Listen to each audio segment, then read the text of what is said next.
How to make anyone instantly like you. The first thing you should know when dealing with people and making people like you is that you're not dealing with creatures of logic, you're dealing with creatures of emotions, creatures that are driven by pride. And one of the greatest emotions humans have is the desire to be important. Sigmund Freud said that everything we do springs from two motives, the sex urge and the desire to be great, almost as deep, almost as imperious as the desire of food or sleep. And this is also the desire that lures many kids into joining gangs and engaging in criminal activities, because they just want to be a part of something. They want to feel important. Say, cuz, you ready to get put on the hood? I'm rolling. People will instantly like you if you make them feel important in your presence. When you talk to someone, don't talk about what you want and what's important to you. People don't really give a fuck what you want, only you do. So people care about themselves and what they want. Give people that respect. Listen to them. Be genuinely interested and give someone full attention when they talk, as that is highly pleasing for the talker. And this kind of listening is one of the highest compliments we can pay anyone. Arouse an eager want in the other person to talk to you. And if you have the ability to do that, you will be liked wherever you go. However, if you don't, you will walk a lonely way. Henry Ford said that if there is any one secret to success, it lies in the ability to get the other person's point of view and see things from that person's angle as well as from your own. You can apply this principle when communicating with others. When you want someone to listen to you, don't talk in terms of what you want, but in terms of what they want, how they will benefit from it.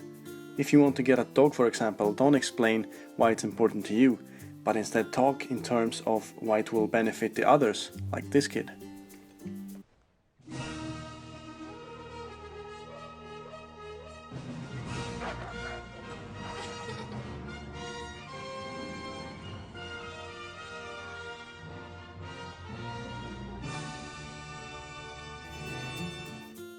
A lot of communication happens through the web, and writing a mail to address a problem or concern that needs to be fixed might come off as offending the receiver. To avoid this, you should lay out the letter like this. First paragraph should hail the receiver's services or goods and be rich in praise. Second paragraph should state what the problem is and how it occurred.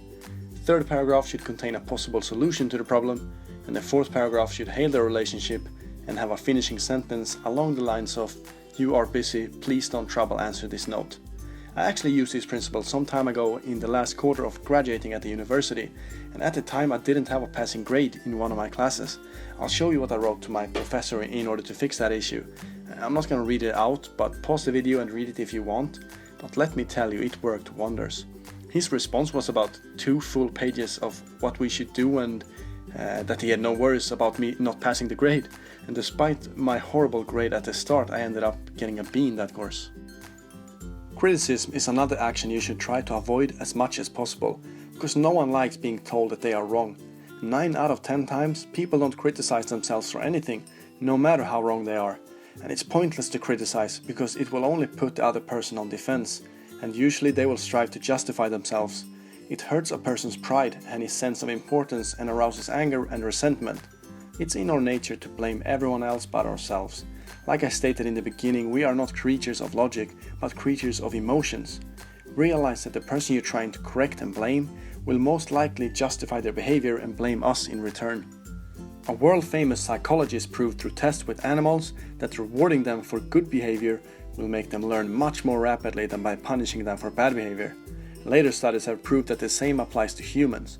Any fool can criticize, condemn and complain, and most fools do. But it takes character and self-control to be understanding and forgiving.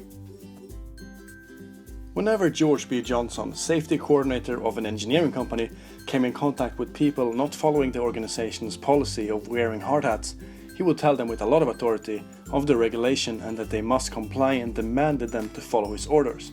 It resulted in bitter acceptance, and people would remove the hats once he left again. He decided to try a different approach. And this time he asked if the hats were uncomfortable or did not fit properly.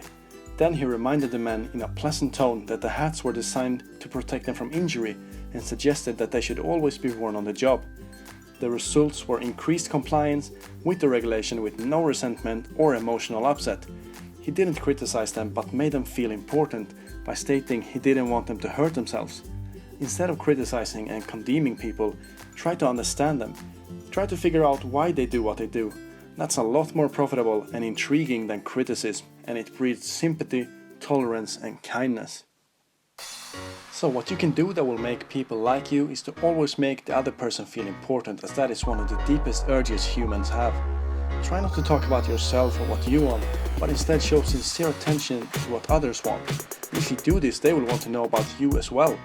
And if you notice something you don't like with a person, don't criticize them for it, but really try to understand why they do what they do, as it's seldom anyone's intentions to create ill feelings. Most of these ideas in this video were taken from How to Win Friends and Influence People, written by Dale Carnegie, a book I think everyone should read. I will link it in the description below. If you liked the video, make sure to subscribe to keep yourself primed.